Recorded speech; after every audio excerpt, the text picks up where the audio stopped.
After procurement comes the need for storage of these raw material. Obviously, you are not going to use all of these material uh, in a single day or in a single process. Then that means you have to store these raw material, and storage should also ensure that the shelf life of individual food product is protected, is maintained, and also there is no contamination of any stored material during the storage duration. Very important, there should be adequate segregation of different types of material stored in your storage area, because we know there are many substances that require storage. Some are food material and some are non-food material, and even hazardous materials may also be stored along with the food material, but care should be taken to ensure sufficient separation and segregation between different types of materials being stored, especially food and non-food. So this was storage, and we know there are basically three types of storage required for food material. One is dry storage, and the second is the refrigerated storage, and the third is frozen storage. Dry storage, to pack dry goods, packed goods. The dry storage should be ventilated, protected against birds, insects, and rodents, and it should be dry.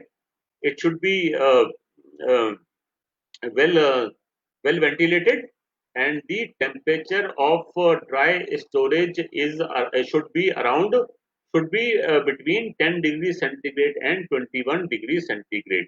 That is the ideal temperature for any dry storage. And very important, when we discuss this requirements of dry storage, then no material should be stored on the floor or in contact with the walls of the store. The requirement as per this Food Safety and Standard Act says there should be at least 15 centimeter gap between the stored goods and the wall of the storeroom, and also the material should be stored at least 15 centimeter above the floor of the storage area. So 15 centimeter above the floor and 15 centimeter away from the wall is the requirement as far as your storage room is concerned. And why this is so? To ensure cleaning and to ensure cleaning, housekeeping of your storage storeroom, and also to prevent any pest present on the wall or on the floor to damage your stored goods. And also, if the walls are damp or if the floor has been washed and cleaned and there is water on the floor, the gap of 15 centimeter would ensure that your goods are not spoiled as a result of seepage or coming in contact with damp walls. The refrigerated storage, our common refrigerator, very commonly used. Nothing to discuss here. Temperature is around 9 degrees centigrade, 0 degrees centigrade to 9 degrees centigrade, and there are different locations for a different type of food that require a refrigerated storage. And then the third storage is frozen storage for frozen goods at a temperature of minus 18 degrees centigrade or lower. Some very important requirements while you are storing your raw material are that the principle of FIFO should be practiced every time you are taking out the product from your storage area. FIFO is first in, first out, and it is also first expired, first out. This second term is also used. The objective is to ensure that no expired product is used in the production of any article of food. So only those raw materials are used that have sufficient duration before their expiry or before their shelf life. 15 centimeter requirement we have already discussed. Follow storage instructions on the package. Very important. Raw material, every material should be stored as per the instructions mentioned on the packing of that particular article of material. As far as the temperature is concerned, relative humidity is concerned, and maybe any substance should be required to be stored away from the direct sunlight. For example, edible oils required to be stored away from the direct sunlight.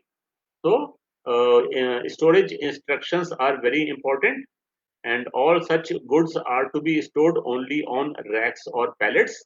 And also, personal protective equipments should be used to while handling material in storage, because there are different types of materials present in that storage area, and some material may be harmful and some may be very hazardous. So, all as a precautionary measure, all personal protective equipments, especially gloves and face mask, should be used while handling material in your storage area. And all material shall be identified for their quality status, because there are situations where rejected goods might also be stored in the same storage room. Recalled goods might also be stored in the same storage room, or maybe damaged or rejected goods are also present in the same storage room. So, proper identification and proper segregation is important to prevent or avoid mix up or cross contamination. You can use the color coding to identify different types of material stored in the storage to reveal their quality status. Green colored stickers can be used for a good quality product, the product that has passed the quality test, and then goods under quality inspection can be yellow stickers can be used for goods under quality testing, and material that require holding, different colored stickers can be used, and red colored stickers are often used to denote or to identify rejected goods. So, color coding is very important. You can also use color coding to identification of quality status of the various material that is stored in your storage room. Now, some more storage situations. You can store water, edible oil, milk, and other liquid raw material in underground tanks, as well as in overground silos, as you can see on your screen. And then also, personal protective equipments need to be used, and dedicated storage tanks should be used to store respective food raw material. Then again, to prevent pest entry in your premises, all hose pipes and should the end of all hose pipes should be plugged. As you can see on the right side, the pipe is plugged effectively, and on the left, the pipe is not plugged or sealed effectively, and there are chances that cross contamination might take place. So, all efforts should be made to prevent the entry of pest and other sources of cross contamination. Material storage on pallets, 15 centimeter above the floor, 15 centimeter away from the wall, and also separate storage area for damaged or expired material. You can use color coding, just as you are watching on your screen. A red colored tape has been used to border of any material that is damaged or expired. Then some more precautionary steps while you are storing your raw material. All material should be stored on pallets and away from the wall. We have already discussed. The same is being shown on your screen. The correct situation is where the goods are above the floor and away from the wall of the store. Then first in, first out, and first expired, first out principle should be practiced to check use of any expired material in your food production. So FIFO or FEFO should be practiced at any under any circumstances.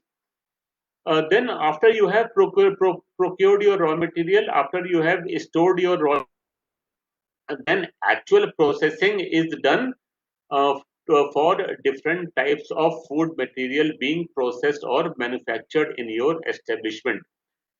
This is an example of some establishment where processing of oils and fats is being done. So common operations are expelling of probably germ from where oil is expelled, and then solvent extraction, then refining of that crude oil, then blending of different types of oils probably, and then value addition of processing oils and fats. So this is especially for some industry that is dealing with oils and fats. Now I was discussing the use of frozen foods. Because frozen foods cannot be cooked directly, frozen foods needs to be defrosted or thawed and brought to room temperature before they can be cooked properly. And there are only three approved methods of defrosting or thawing of frozen foods. You can defrost frozen food in your refrigerator if you have sufficient time, because defrosting frozen food in the refrigerator is a time consuming process. It takes almost 12 to 15 hours for any frozen food which is at a temperature of minus 18 to come at a temperature of around to come at a temperature anywhere between 1 degree centigrade and 5 degrees centigrade. That is where a frozen food is considered to be defrosted and ready for cooking. And the second method is under running water, and this is a method where you can defrost very quickly. The recommended time is 90 minutes. Within 90 minutes, you have to defrost the frozen food, and but the condition is that the temperature of the water should not be more than 15 degrees centigrade, and then you have to cook that defrosted food within 12 hours of the defrosting. Third is in a microwave oven, but there are many limitations when you defrost any frozen food in a microwave oven. We all know it is a very small, machine, and only small sized frozen foods can be defrosted in a microwave oven. And second limitation is that when you defrost a frozen food in a microwave oven, the temperature is not